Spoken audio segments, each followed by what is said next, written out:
Oh, the highlights were absolutely beautiful. I can't think of a low light. It was a night of highlights. What's going on, everybody? Welcome to the Sons of Montezuma podcast. Of course, you guys know it is a Victory Monday, like we said. So very excited. Got to play those highlights over and over again. Of course. Little puppy, can I get a woo woo? Oh, I'm an Aztec warrior. I gotta let that play. We are all Aztec warriors tonight.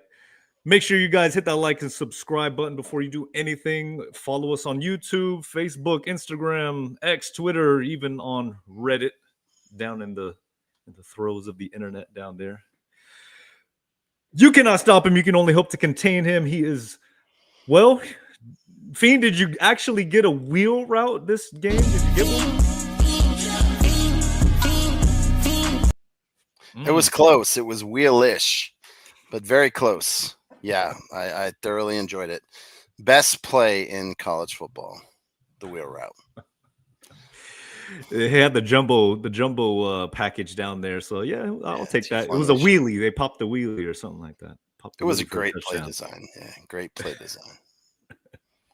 Well, you guys know San Diego State 44, Nevada Wolfpack 10, and those 10 came in absolute garbage time. So, I mean, the Aztecs pretty much, I'm considering this, it was a blowout goose egg for the majority of the game. Defensive, just a juggernaut at this point. These guys are just playing so very well.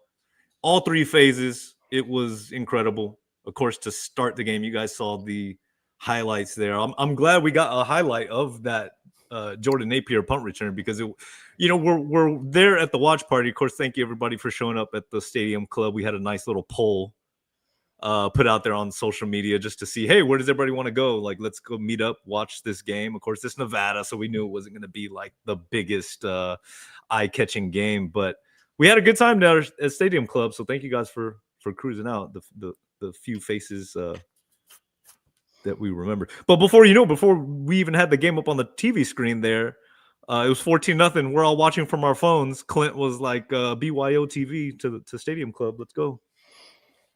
Should we even be surprised, Fiend, anymore? We're all, waiting for that first game to end so our Aztecs can be on the screen.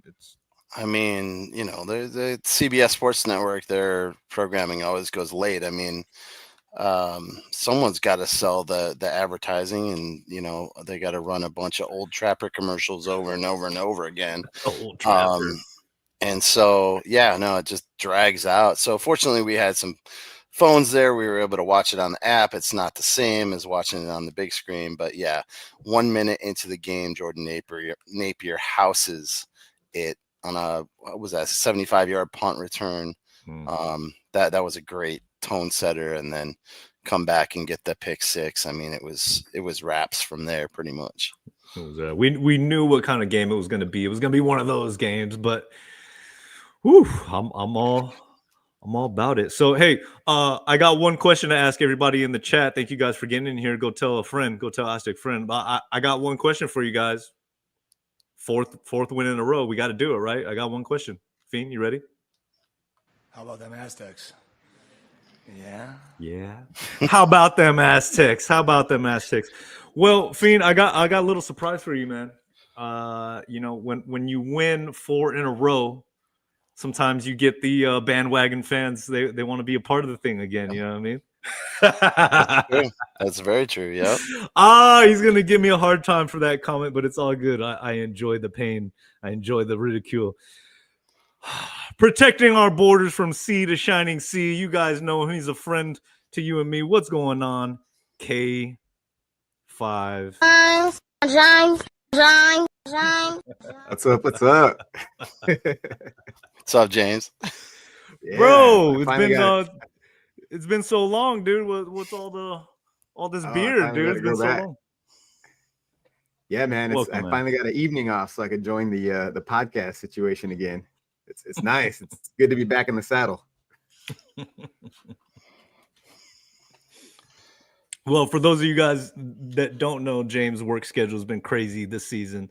So, we gotta make do. What's up, man? I thought we got great internet, dude. You're kind of choppy over there. You're kind of choppy, dude. Yeah, I just saw that right now, man. I don't know what's going on. It shouldn't be on my end, but you guys are going fine until I came on, so obviously it's on my end. Dude, I thought it was on my end. I've been having major issues with my internet. Well, James was there with us. We were all watching the game together, and like we said, man, 44-10, Aztecs, fourth win in a row, guys. We can go through the game, we can go through the stats, all that good stuff, which we will do. But in general, guys, like this season has probably already been a season that's like so unique. I can't remember ever, to be honest with you, in my fandom, like a season that has kind of started the way it was with the expectations or lack of, or just, I don't want to say vitriol, but just, the displeasure that I think people were having toward coming in, and just a lot of questions. I mean, dude, as good as this team is playing right now, guys, imagine how great they would have been if they would have just played a regular spring game, right? Like, oh my God, they would have been amazing. It would have been amazing. Like, it was that type of an attitude coming into this year, right? And to see where it is now, like, I mean, we're going into a bye week, and I think like most teams would be upset going into a bye week like this, but I'm not upset at all. Like, this momentum has got to keep rolling over this bye week and into Fresno State. So, anyways, James, it's been a long time, man. Let's get your takes a little bit general in the game, man. But yeah, man, it's exciting to see this offense start to come around and do what we all were hoping it was going to do once Coach Lewis took over. I was never really worried about the offense becoming something like this, because the guy is an offensive guru, man. So it was just a matter of time till he either got the players or had enough time to get them in the system to get going. So I'm stoked that we're kind of seeing like little glimpses like here and there where they're starting to look like, I mean, we saw glimpses last year, but now they're kind of stringing them together and we're getting drives of good performance from the offense. So yeah, man, I'm stoked. And man, you can't be even more stoked about the defense. We were all kind of worried with the defensive coordinator change, but Coach Arich, we were big fans of his since the first time we met him. So it's awesome seeing him get this team, get this defense performing well. So yeah, I'm pumped, man. I couldn't be more pumped with what's going on right now. Yeah, Ulrich coming in that first meeting with the season ticket holders last year, you knew like, okay, this dude's he's got some charisma, and I think that's definitely added to the defensive room coming back. Fiend, your initial thoughts on this 44-10 beatdown? I hope our friends up there in Reno are hope they're doing okay today. Yeah, they took a pretty bad beating, especially in the first half. The second half was more even, I would say, but the first half we just absolutely blew them out. But I got half my prediction right. I think I predicted Nevada to get 9 points, said the Aztecs would get 17, and they got 44, which you just never know with this team. I mean, they've been playing so bad on the road, and I think that was the concern was, okay, we're playing great at home, but now we're going back on the road. Are we going to have another output like they had at Northern Illinois? And man, they played fantastic football for at least, almost flawless for 2 quarters. They had in all 3 phases. I mean, special teams touchdown, pick 6, and then 3 touchdowns in the second quarter by the offense. And so I don't think you could really ask much more from a team. You'd like to see them maybe finish a little better. I do have some concerns about maybe the depth in some areas, which, if injuries do rear their ugly head, that could change things. But I'm feeling very, very confident in this team going into the break. Before I piggyback on that, I do want to give T-Mac, what's going on? Hey, you got to give him his props. He says Aztec football is fun again. Nice hanging out at the Colorado State game, of course. Got to meet T-Mac in person. Always appreciate the support, man. And that CSU game was awesome. That game was awesome. Aztec football is fun again, Fiend, and like what you're saying, those big plays, you know what I mean? Those big plays are really what's a big difference in the successful Aztec football teams in the past that we've seen. I mean, we're getting it from every single phase, every single side of the ball. Fiend brings up a point, James, though. He says, as far as like injuries, and I know, James, that was one of the things you said from the start of the season to me in our talks in private and whatnot, was like the offensive line. Like, if they stay healthy, this offense is going to do some things, right? Yeah, absolutely. I felt really confident going into the season with the offense because I felt like the starting group looked really good in fall practice. And then we had that injury. I forget to remember his name, but Fincher. one of the portal guards that we got. Yeah, Fincher. I'm sorry. When he went down, I kind of like got a little nervous. But every guys have stepped up, and the next man up have performed, and the group is kind of gelling. And oh man, it's beyond my expectations. I thought they'd be a solid group, but they're kind of imposing their will on teams' defenses. So yeah, the issue I have, there's a lot of talent behind them, but there's not a lot of experience behind them. So we all got to light our little candles for to say prayers to all our saints and everything to keep that starting group healthy, because I think that's a key data point to watch to make sure this season continues to grow like we want it to. Yeah. If we look at the offense real quick, guys, Jaden Denegal, of course, 14 of 17, guys, 205 yards passing, 2 touchdowns passing wise, like just another incredibly efficient performance by him. Of course, didn't have much of a pass rush in his face at all. So like what James is saying, the offensive line, they were absolutely dominant. Fiend, I know that was a point we were talking about, the defensive line. I mean, those 2 rushers, those 2 boys there on the line, I never really heard their name at all in the game. So, I mean, boy, you got to give it up. Little bit in the second half, but you're right. I mean, the offensive line did a fantastic job, and I was really interested in that matchup to see how they would do against a really good defensive line, because I think Nevada's defensive line is one of the better lines in the Mountain West, and they held up so well. And I really like some of the things that the coaches did to help neutralize their big guys, like that La Barbera.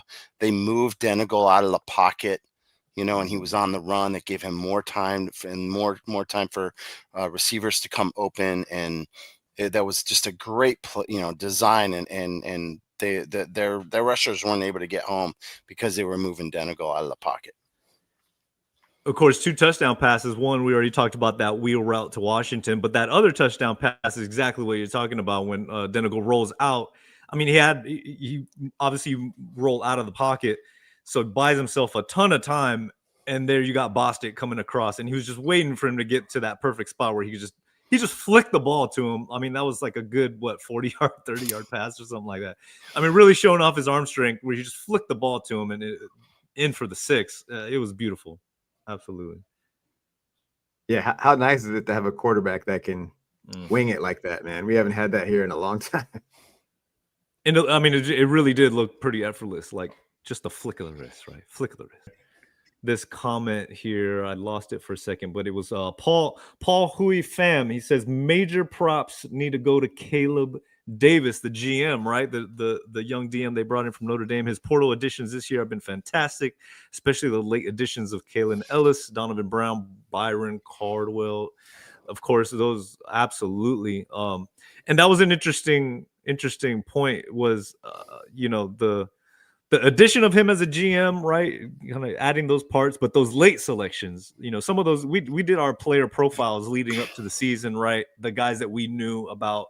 Fincher was one of them. So when he went down, it was like, oh, shoot, I knew we have Bayo Kanike, who's been amazing on the line as well. Super solid there coming up from Utah Tech. But then Kalen Ellis was that one of those late scratchers, I believe, from Syracuse, right? Him along with Donovan Brown. So yeah, man, I mean, that's gonna be a moving part, going forward with Caleb Davis, the GM. And those guys, I want to say also, you got to give Mike Schmidt credit though as well, because having come over from some of those programs, coaching. Of course, they all know Dino Babers from, so there's a lot of cross pollination from coaches and scouts and all that good stuff. So everybody can vouch for those guys. I think that was a big part of it. So One of the guys I'd really like to get some props to, and I've just started following him on Instagram, and he's a great follow. I mean, just really, really motivating. And that's Coach Sobel, the strength and conditioning coach. He goes by Coach Swobel on Instagram. And if you've ever seen his Yes Thursdays, where he gets the group in a circle and he does this speech, and then he names someone who's like kind of gone over and above, and they get to wear the chain and they go down and go, yes, yes. I mean, when I see those videos, I want to run through a brick wall for that guy, and he's really got these guys. We're big, we're physical, we're imposing. I think our defensive and our offensive line are examples of that, and I think that a lot of that has, and he doesn't get enough credit because a lot of his work happens like in the off season, when the cameras aren't shining. But Coach Swobel, man, doing a great job with this team. Yeah, big proponent of the danger zone, Coach Swobel. I was trying to flex when you were talking about it. I was trying to flex. I was trying to get my Swobel impression on, but I'm gonna pop a blood. That dude is Jack too, and I mean, it's all about living that life and setting an example for those kids, and he's a great example to follow. Indeed. Yeah, I think when he first got hired, he started doing like a 100 burpee a day challenge to people following him, and I think I made it about a month or so, and I just ran it again.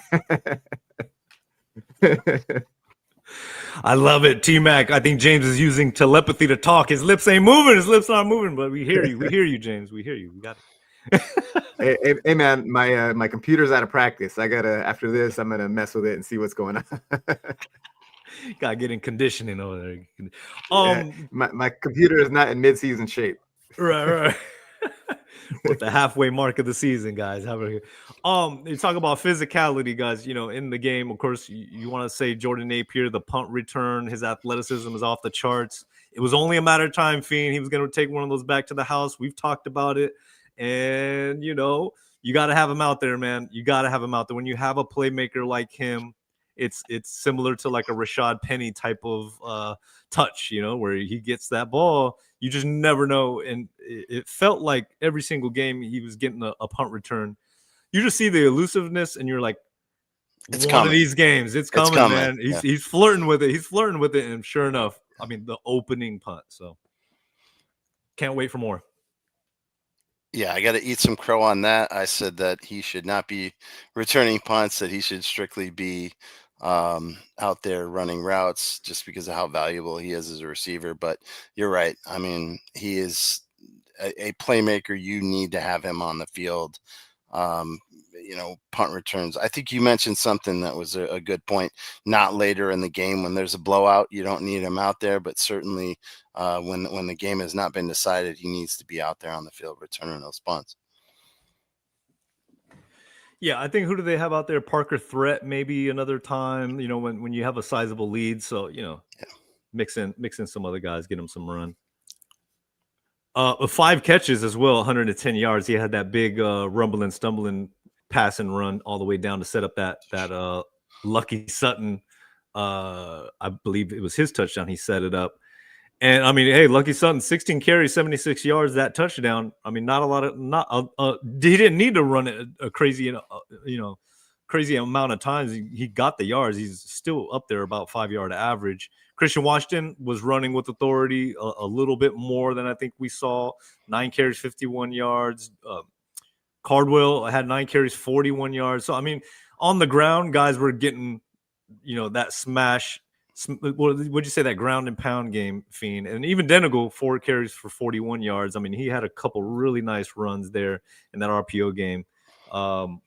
James, any thoughts on the run game? Obviously, we kind of already hit it on the offensive line, all that good stuff. Yeah, the offensive line is doing really well, obviously. But, man, all 3 of those running backs, it's pretty crazy when you have a guy like Cardwell coming third guy off the bench. And to me, he looks I see a lot of Rashad Penny when he runs the ball, man. He's basically a clone of Rashad Penny in my eyes. The same kind of similar size, similar build, similar athletic ability. So when you have a guy like that, the third guy in the fourth quarter finishing out games, man, that's pretty nice spot to be in as a program. Got to find them, like, more ways to get those guys on the field together. When you look at Christian Washington's touchdown, right, where he went out, ran the route out in the flat. What sold it was they had the T formation and the fake handoff to Lucky. Everyone, they all bit on that fake to Lucky, thinking he was getting the ball. Christian was able to get out in space and was wide open. And so I think the coaching staff, if they can utilize that skill and that talent to get more of our backs on the field like that, at the same time, we're going to be more explosive. Yeah, that was the formation we saw when Ryan Lilly was doing the OC that final year with Hoke. He brought in that T, so it's kind of cool to see they stuck with that and kind of bring in some of his sauce in there, some of his flavor. For sure. All right, thank you to Angelica. Of course, you guys know our super stickers stay open with anything. I've run into people, they say, hey, I don't really need any gear, any merch or anything like that. How can we support you guys directly? Well, that's one way, the super stickers. So thank you, Angelica. Appreciate that. Of course, Fiend, you've developed some sort of a how do you say? Is it a friendship? Is it a kinship? Is it just something that you've been able to pick up on from a couple weeks ago when we were introduced to 3 new glyphs at San Diego State? Is that something you want to tackle? Some of you guys know the glyphs that we're talking about. I don't remember fully I haven't memorized fully their names. I know what they represent: the jaguar, Quetzalcoatl, and then the pyramid is like the house or something like that. Man, go ahead and take it, because I know you. Cali, Yeah. that one is Cali, and I don't remember the names, and I should for the other 2 glyphs. But yeah, this is the new creation of JD and Adela De La Torre. We do not have a Aztec warrior. We do not have a mascot right now, and so one thing that I focused on is this little pyramid here, this house. I think it would be really cool to develop a mascot around that concept. Oh, there he is. So, ta-da! This is Kaiju Cali. Kaiju is Japanese for like big monster, kind of like a Godzilla, and then Cali, the glyph. So, Kaiju Cali, he's sort of the how would you say it? Like the anti-mascot of mascots. He's a little mischievous and gets himself into trouble sometimes. Here you see he's got a can of Ale Smith and California burrito. Fitting, very fitting. Yeah, he's ready to go watch a game. Yeah, man, I like the Aztec pyramid. I like it. Very cool. And here he's in front of the Reno, biggest loser city in the world, with a Reno still sucks sign. And Kaiju Cali is pause it for a second. So after the game, he takes off. No one knows where he goes. We find out he's downtown Reno, hitting up a casino, playing the blackjack table, celebrating, huh? Celebrating the win, and he's gonna do it up. Bets big. And he wins big on the blackjack table. So he's flush with cash. So we'll move on to the next slide. I feel like this is the Hangover. So then he hits up the club downtown, bottle service, VIP, and he's got a stogie and what is that? A glass of Cristal he's drinking there. So living it up at the club. And it's got a little hottie there next to him. And so after that, so now the bottles are cashed out. The girl splits. He's got to take it over to the Wild Orchid Gentlemen's Club, and he's going to make it rain dollar bills. Is that in Reno, the Wild Orchid? That's in Reno. Yeah, you should know that. Wait. So he's, making it rain. He's got all this money, having a good time there after the game. Cali making sacrifices over there. Jeez. And so, well, he spent all his money. So wallet, he's broke. And will twerk for beer. This is probably about, I don't know, 8, 9 in the morning. And so finally, no one knows where he is. I mean, everyone's wondering, where is this? Where is our mascot? And finally, the guys, they spot him, and they take him to a McDonald's. They get him some food, and he got home safely. So that is the Adventures of Cali in Reno, Nevada. The Adventures of Cali in Reno. That should be a weekly segment, bro. Dude, you get in so much trouble. The biggest little adventure of Cali and Reno. Interesting. Okay. Yeah, well, he needs some he needs some Sons of Monty there to back him up, take him around, show him a good time. Let us know in the comments, guys. What do you guys think of Cali as the new mascot? The Aztec pyramid running amok all over the streets of Reno. Did Reno 911? Did they apprehend him at some point? He must have gotten into some trouble. We didn't get any. He wouldn't tell us anything about that, but it may have happened. Yeah, he might have gotten in a little trouble there. But he is the official mascot of SDSU. We got many of them until they send us a cease and desist order, and he becomes exclusively the property of Sons of Montezuma. Oh boy, we got plenty of unofficial mascots around these parts. Yes. Well, I like it. I want to see more from him. All right, guys. Jeremy says he thinks James has inherited Fiend's router. Fiend got a new router though. I got a new router. They must have gave you my old one. Guys, did you know Aztecs received AP votes and discussion about the CFP? Who was discussing about the CFP? Who was discussing about that? Come on, man. I've seen it out there. I've seen some people talking about that, and it's amazing how things change. Going from 1-1, sky is falling. We were all really upset with the loss at Washington State. And now we're 5-1, talking about competing for conference championship, and people are even mentioning CFP, it just blows my mind. Yeah, I think the CFP stuff is a little far-fetched. Not so much because of our team, but we're gonna need a lot of outside help.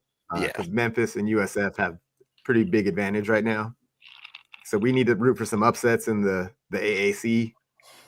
Hopefully they'll lose to a team they shouldn't lose to leading up to their championship game, because right now it's lining up like they're going to have 2 ranked teams in their championship game. So that would be pretty much curtains for our chances. Even if we ran the table, went undefeated, it would still be tough. Yeah, agreed. Well, guys, if we're looking at the standings in the Mountain West, if we just kind of focus in on the Mountain West right now, I mean, we are technically in second place behind UNLV, who's yet to lose. They're 6-0, right? I know Fiend's got some strong feelings about UNLV right now. I mean, they're I don't think they're that great. I mean, they haven't played anyone, and they're playing teams very close that they should be blowing out. And their defense is really suspect. They're getting run all over the. You saw that from Air Force. The only reason Air Force lost that game is because they have the worst defense in the Mountain West. So I think UNLV is so beatable, and I really expect Boise to handle them next week. Oh, is that who they play? I think so, yeah. Oh, boy. Well, Boise is right on our heels right there, 4-2. Of course, they had a couple early stumbles. Yeah, I think that game Saturday, Boise and UNLV, will be a fun one to watch. And I agree with Fiend. I think Boise is going to handle UNLV. I think it's probably going to be a fun, entertaining game with a lot of points scored. But I think Boise's defense is, they're not the best in the conference, but they're a quality defense. And I think they have enough. Be able to slow down. Yeah, slow them down really. Yeah. Yeah, I agree. Well, the Mountain West has been kind of crazy this year. Like, if we just focus in on that, I mean, Fresno State, right? We all saw them get that pretty team up north. That team from the Valley. Go back to the Valley. I was watching Point Break last night. Point Break. Happened to watch that one. And he got jumped. They're like, go back to the Valley, bro. Go back to the Valley. Yeah, man. I was surprised they got ran by Colorado State as much as they did. And then who was it? Wyoming took down San Jose State last second. Hawaii's impressive to me. They took down Utah State at home in kind of a shootout game. You're right. They're always going to be in a shootout, right? So that game is going to be even more interesting, I think, by the time we get out there to the island. So hey, I posed the question, guys, in the invitation to the thing. I mean, looking at everything in the Mountain West, Aztecs, they're contenders, right? They're contenders for the conference now. I mean, sitting up there at number 2. Yes, we played Nevada. Yes, we played Colorado State, 2 of the worst teams in the conference, right? But what they're doing defensively, I don't think you can say that they're not contenders. It's fair to start talking about conference championship contention right now. This team has put enough on tape to show that they deserve to be talked about in those conversations. And they have the best defense in the conference without a doubt. And that will keep them in games no matter what the offense does. So I just feel really good going forward. Anything can happen. They're not going to win every game. It's possible they could, but the odds are they're not. But we definitely are in the conversation, and I think it's going to be a lot of fun. These last 6 games, we're going to have a blast, and I hope people start coming out to the games and giving them some crowd support to maybe push us over the edge so we can run the table. Yeah, I agree. And there's going to be, it's going to be really needed for the Boise game. We're going to need that crowd support. I think San Jose State too. Again, it's, 6 games. They don't have any bye weeks, I think, after this. I think they're pretty much just that's I think they're playing almost every week, right? They've already had 2 byes. So Yeah, that's it. I'm not sure they have another bye. So these guys are going to get tired. And one thing that happened to him last year was, he started out, 3-2, something like that, or 4-3 or something like that. And I don't remember the exact record, but then they lost like the last 5, I think. Or no, they won 3 games last year, right? So they were 3-2, I think, and they or 3-3 something, I don't know. But they lost like all those games in a row, and I think it's gonna be different this year. It's just that it's physical. It's a physical league, and I'm just hoping that there's no injuries.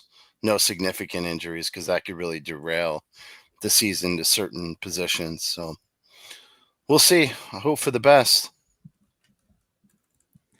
Yeah, man. Kind of going back to what we were talking about with the offensive line and praying for health for those guys. I watched that Fresno Colorado State game, and if you saw what Colorado State's defense did to Fresno's offensive line and their quarterback, and then compare it to what our offensive line was able to do against that same defense, man, it's a significant difference between those 2 units. And Fresno State's supposed to be one of our toughest challenges on the schedule left. So, I feel really confident going forward. This is going to be a lot of fun for us. Let me pose this question, because I don't think it's come up, but how confident are we in our backup quarterback?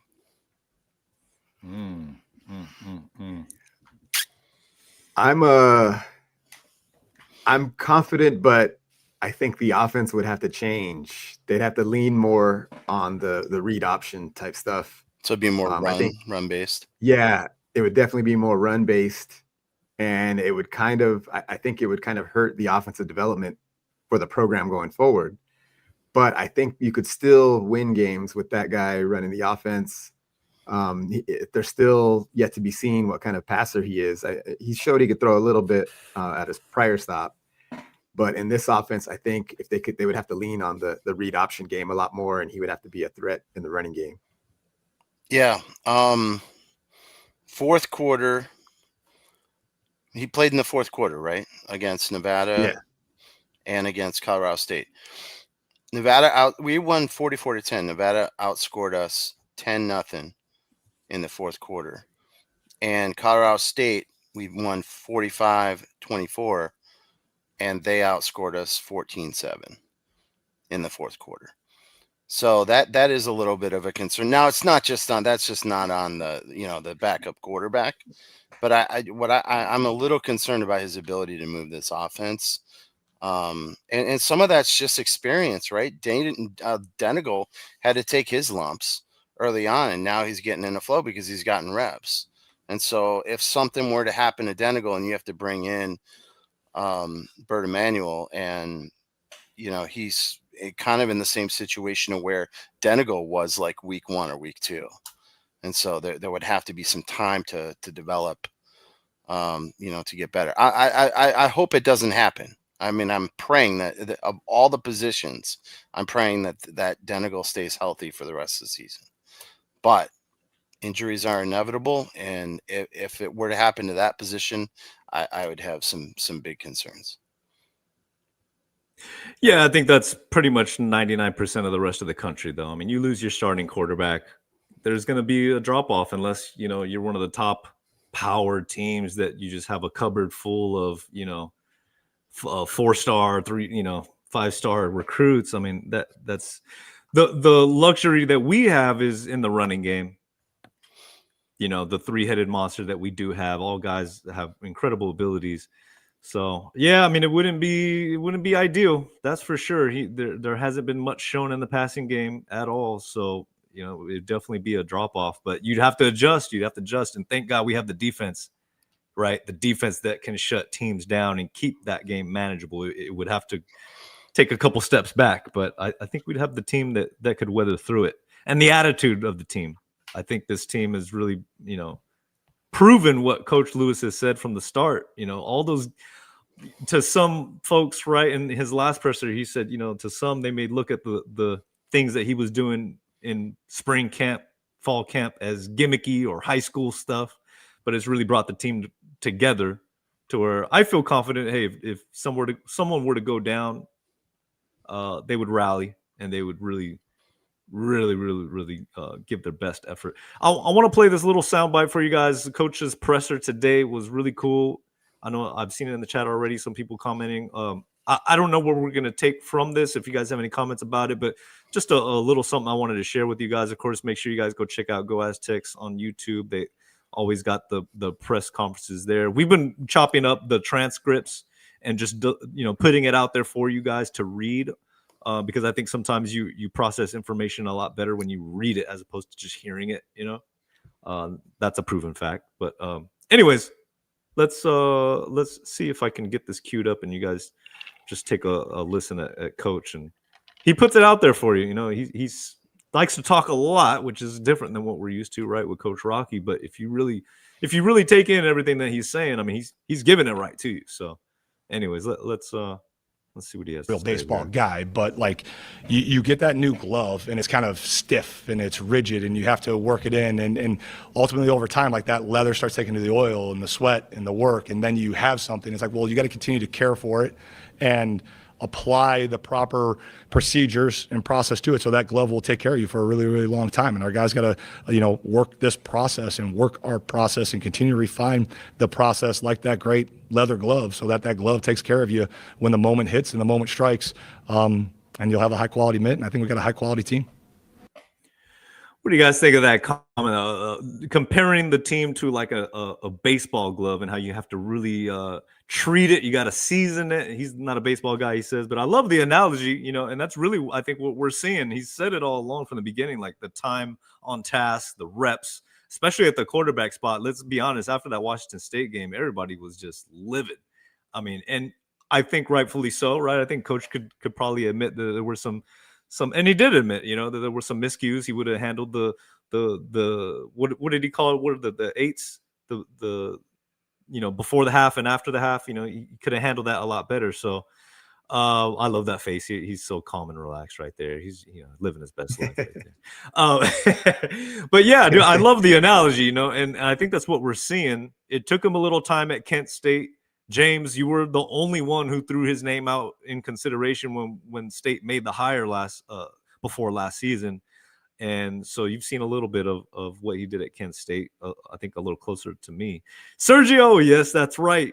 Trust the process. He's all about the process. We don't want to hear it, right? We want things now. We want it now. But the process is coming around. I do like that that analogy that he made, and it speaks to kind of like when you put on a new glove, anything. It's like it's a little uncomfortable, right? It's not worn, you know, it's just uncomfortable, and so it takes time to grow into that comfort level and that trust. And same thing when you're building a team and assembling it and the first getting out there, it takes time. And we did mention, I think we do have to take credit for that, during Washington State, tell people, hey, if they take their lumps now and down the road they improve and we start stacking wins, then this is all going to be worthwhile. And I think we're seeing the fruits of that process, right? Where we took those lumps and we were breaking in that glove, and now the glove feels good and we got confidence and we're rolling. Yeah, I think he mentioned it in the presser today. One of the reporters asked if there was like a moment that it seemed like the team figured things out. And he mentioned it was after the Washington State game, their first practice back. They kind of went over the film, and I'm paraphrasing what he said, but something to the effect of, this is not to our standards. This is not how we're going to be. Like, what do you want? Do you want to be that team, or do you want to be what we all this work we've done, make all this work show out in the field? And it kind of like the team all bought in, and he said that showed him what kind of team he had, how special of a team it was, because the way they bounced back from that terrible performance, and he put it on himself, he put it on the team, he put it on the staff.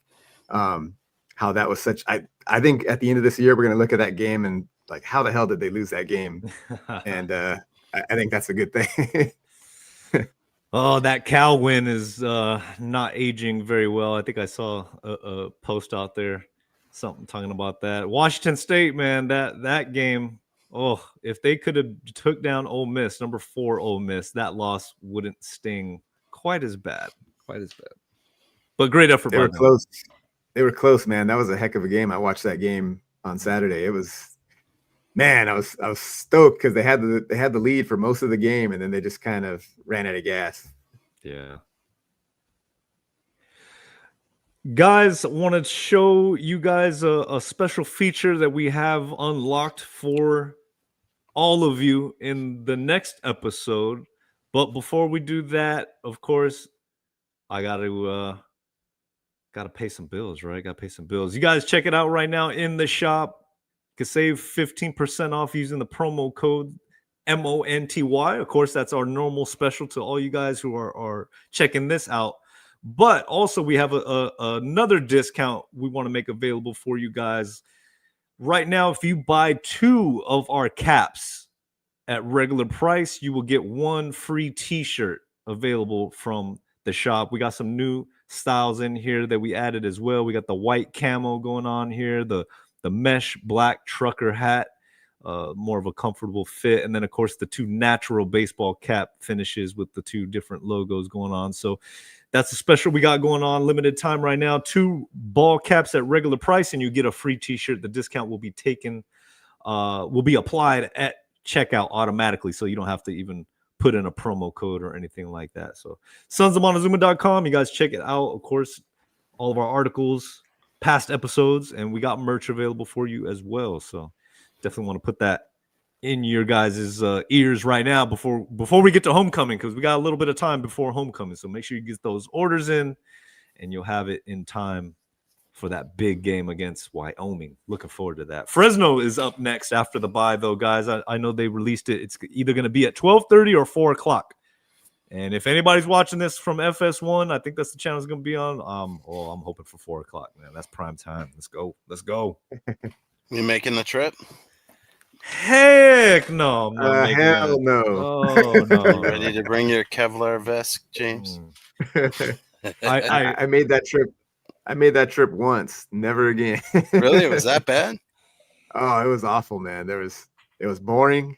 The fans were terrible. They didn't treat us very well. It was like going to a Raiders game back in the day, man. So it was not a good time, except without all the cool stuff to do, in Oakland after the game. So, it was not a good experience for me. I'm sure there may be a few listeners that live up there. God bless you. But I would never make that trip again. That's for sure. Yeah, I've made that once as well. Once. That's it. That's it. I just love the video of when all the Fresno fans were fighting each other when Boise just completely demolished them at home. And then you see Fresno fans fighting each other, flipping over the rails, down the steps, like on the field. Dudes getting choked out from the cops on the field behind the end zone. It was great. It was the best. Okay. Maybe not the best, but Oh, I was gonna say that's not even including the awful drive up there. That's like the worst drive ever, man. Going up the Grapevine. Oh. Yeah, you can go, Fiend. You can take the van if you want to. I don't think the van will make it there, man. Might get to Lake Elsinore. That's about it. Don't you talk about her. You take it back. Apologize to her right now. Apologize. All right, guys. New feature we have available for you guys right now. Everybody take your phones out. Take it out. If you're watching on the phone, just minimize our screen, and you want to take these digits down right now. I'm putting it out there. I'm giving you guys the Sons of Montezuma's official voicemail line, 619-777-8837. We're opening it up for the next episode. You guys can call in if you would like and leave your voicemail of a question, a comment, a concern, or maybe you just want to talk nice to us. And we'll put you on the show if you make the cut, if you keep it clean, right? So we're going to leave that there for you guys for a second. But I did open up the line to a few of our trusted inner circle Sons of Montezuma Aztec Nation friends.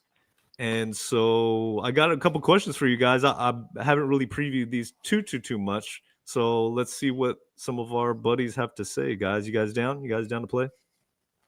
Oh, yeah. This should be fun. All right. First call from Jesse. Fans need to come and bring it, show up and show out. Hold it down hard for the tailgates, and we got to bring the fire, bring the energy, and bring the show, man. We got to bring it. All right, we got to bring it. Jesse saying we got to bring it. Let's go, Jesse. Let's go. How's it going? First time caller, long time listener. Just got a quick question. Is that Fiend's real hair? He wears it. He doesn't wear it in the podcast, but he wears it in the tailgates. Kind of freaking me out, boy. But love the gear, love the atmosphere, love the dudes, love the drinks, all that good shit. Wait, what? Anyway, let's see you guys at the tailgate. Let's work it. Let's bring the shoes. Hey, we gotta bring it. Where's he going with this? Where's he going? I think he was hitting the sauce. What's going on, Jesse? Come on. I was gonna say, I think Jesse already started tailgating a little early, man. I love the tailgates. How dare they question if my hair is real? Come on. The natural curls, baby. Come on. Natural curls. What? Oh, so well, okay. So you're officially it's legit. Is that what you're saying? Mm-hmm. Okay. All right. Well, Jesse, you got your answer. Okay, let's get on the next call. When's the next watch party for Fresno? Oh, Fresno. Okay. Well, when is the next watch party, guys, for Fresno? We'll have to figure that. Fresno. We'll have to figure where that's at because we don't even know the time yet, Jesse. So, 12 or 4 o'clock, we'll figure it out. Hopefully, it'll be a big one, and try to get the word out. And if there's anything official going on, of course, we'll support that first. So, all right, next call. Gentlemen, loving the show. Just have to. Oh, okay, so this is Rebar. For those of you guys know Rebar, I'm putting it out there. Rebar. Let's go. These past few games of watching the Aztecs take belt to ass on the opposition has been quite satisfying, especially after we endured years of hearing we've got a great defense but no offense, and people saying that you can't have both. Well, damn, this team has both. They've got some defense that kills. They've got offense that slays. It is a beautiful thing. So, question that I've got for you guys, I'm curious about is they've been really trouncing folks lately outside of the NIU game, and so I'm curious to see what the Aztecs do when it's pucker time, when it's a close game against some big competition, maybe Boise or somebody else. Who do you see as those games on the horizon that's going to make us all sit on the edges of our seats and wonder who's going to be the hero that sticks out? So it's going to be fun to see, but what do you think? Cheers. Fiend, you want to take that one first? Well, I mean, we were already in a close game, right? And we saw them march the field against NIU. We were all there, and we saw Gabe hit the game-winning field goal. I mean, he's been nails. Knock on wood, that'll continue. So I'm not exactly sure as far as the game itself. I'll be honest. I expect Fresno to really come out fired up at home, right? Because that's going to be their next home game, and they took belt to ass at CSU, and there's a good possibility they're going to do the same at Boise. And so I expect that to be a really fired up team at home. That is going to be a very difficult game, especially because they're playing for the old oil can, and that is a rivalry game. So I could see that one being close. And yeah, I'm interested to see if it happens. You don't want it to happen, but what happens when they get down? When they face that adversity, are they able to handle it as kind of professionals? Like, I really feel like they are operating like on a professional level, the way that they handle themselves and just everything about their program right now. And so that would be a game I would be interested in seeing. I think the Boise game has a potential to be really close. And then Hawaii on the road, because Hawaii always plays great in the islands. And are we gonna make that a business trip to Hawaii? Or are we gonna have some fun while we're out there? So those are some questions, I think, for me, that they could be very close games. I think all of those, man. The first 6 games, or at least the first 2 games in conference, they're against 2 of the lower teams, like we mentioned. So the second half, Fresno State's going to be tough. They actually have a bye week, just like we do right now, leading up to that game. So they're going to be extra prepared. They've had, like you said, wearing that Colorado State loss for 2 weeks, so they're going to be prepared.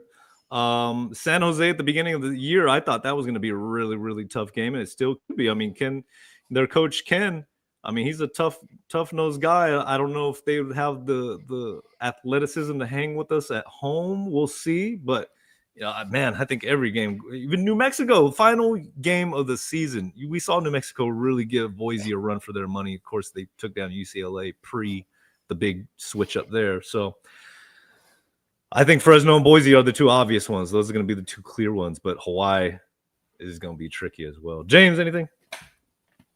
I think pretty much every game left on the schedule is going to be, it could go either way, a tight game, or if the team comes out and fires on all cylinders, they could be games like we've seen in the last 2 weeks. But I think every game on the schedule left is really going to be tough. And it'll take the guys really playing a perfect game to have big games like we've had the last few games. But, I think Fresno, like Fiend mentioned, man, that's, it's such a historic rivalry trophy we're playing for.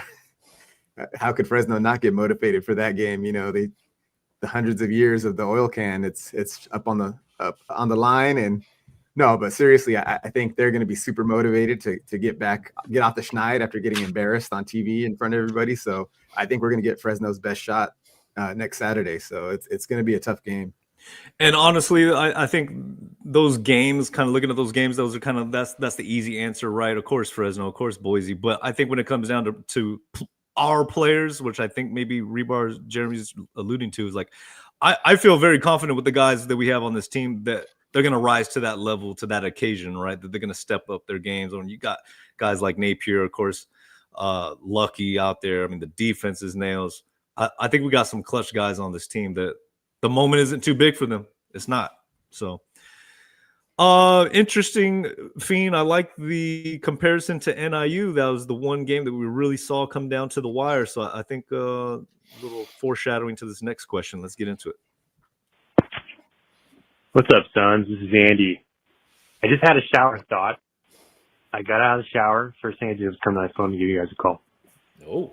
And my thought was, what was it about the NIU game that just caused the offense to go absolutely stagnant?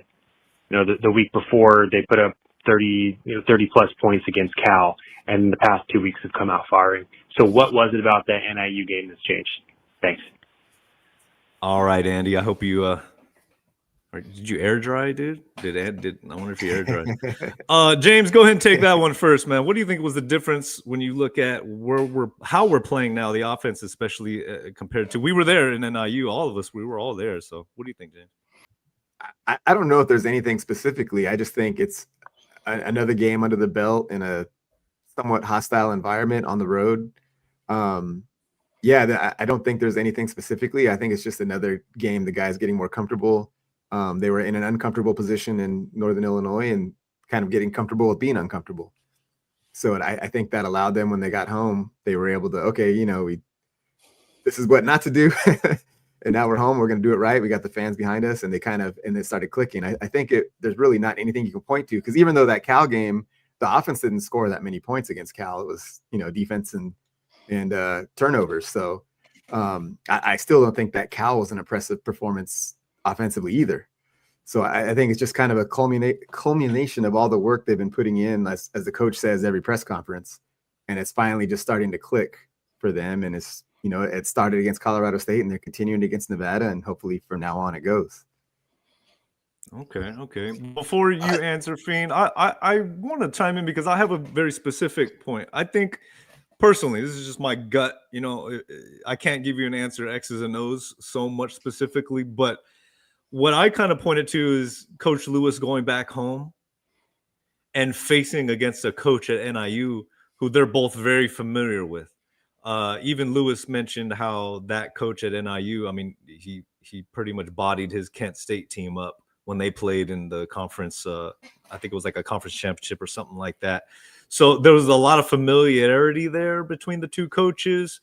And then you just got to give NIU the benefit of the doubt, man. That's a tough defense. Like, they were playing very, very physical.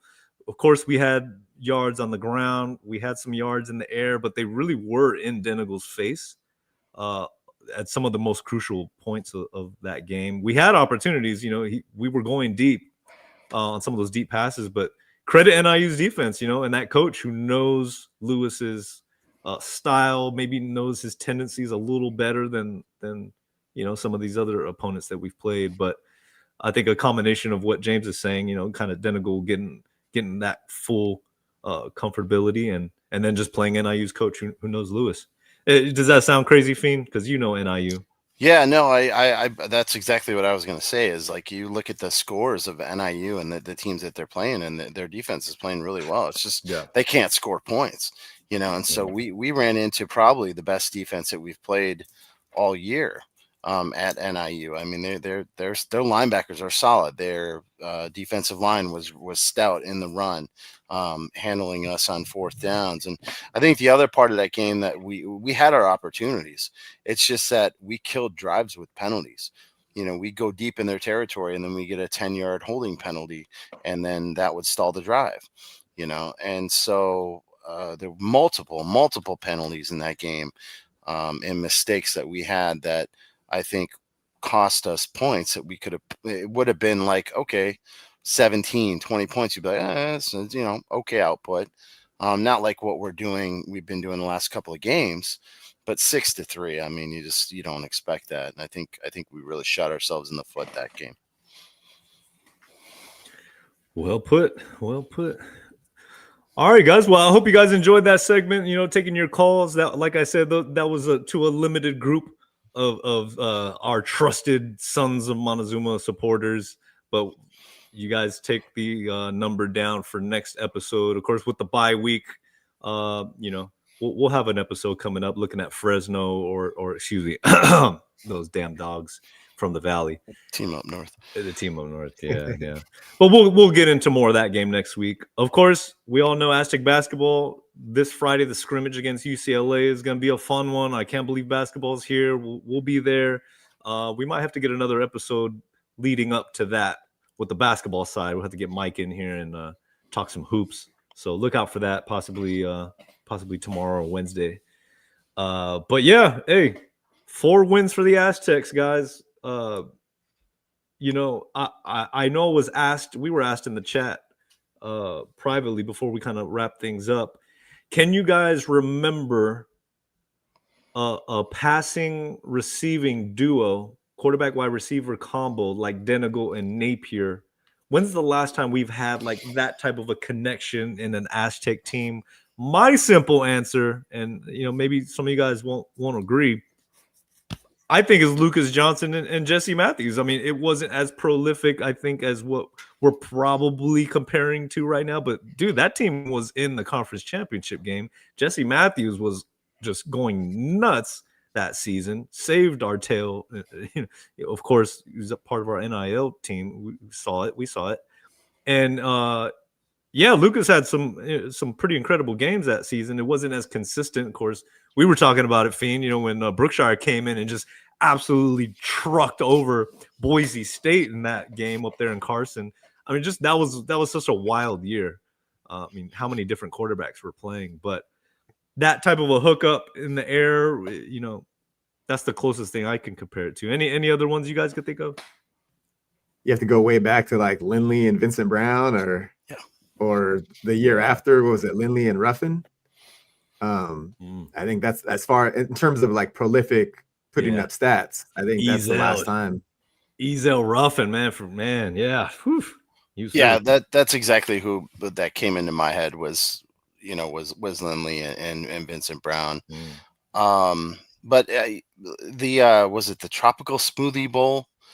That performance where we played UTSA, wasn't that where we played UTSA and we just absolutely dominated them? And Lucas Johnson had a really prolific game, and all those TDs to Jesse Matthews flying over the goal. Remember when he flew over the pylon? It was a great shot. So yeah, no, I mean that you can make that comparison, but this is special because we have not had.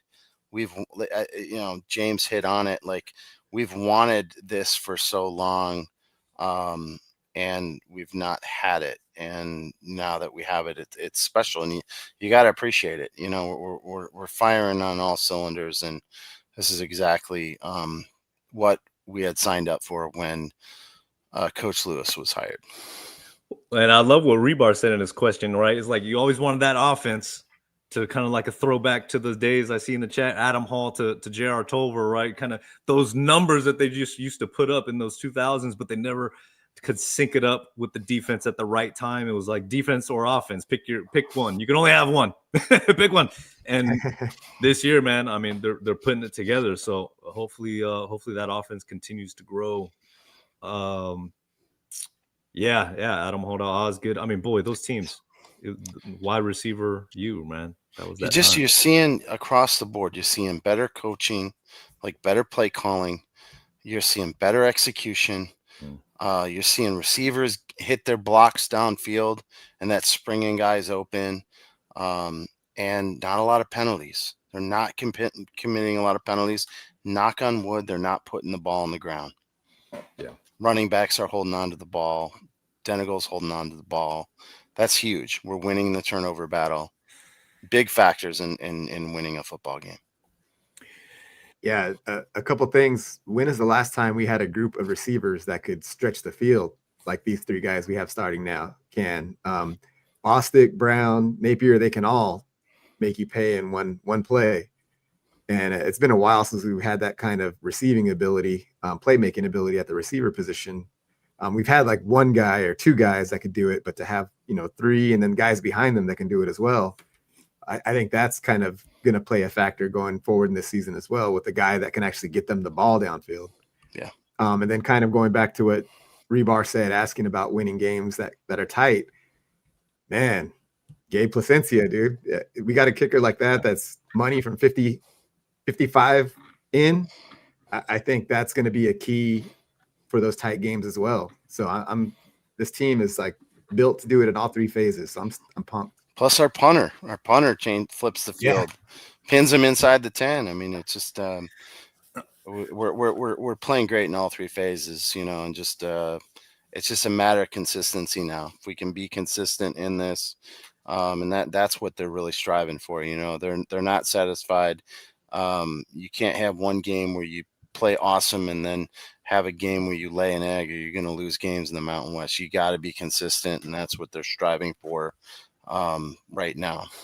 Dan, if he was listening to the podcast, he just turned it off. He's like, no more punter talk. I can't take the punter talk. He used to get so mad. Like, dude, we can't be talking about our punters as the best player. Punter you. like, we can't do that anymore. Like, hey, well, we don't have to do that anymore. But it's all good. Hunter Green, props. Thank you guys for joining tonight. It's running a little late, but we really appreciate it. I know we're all excited. 5-1. We got 5 on it. The Aztecs 5-1, heading into a bye. I keep saying it.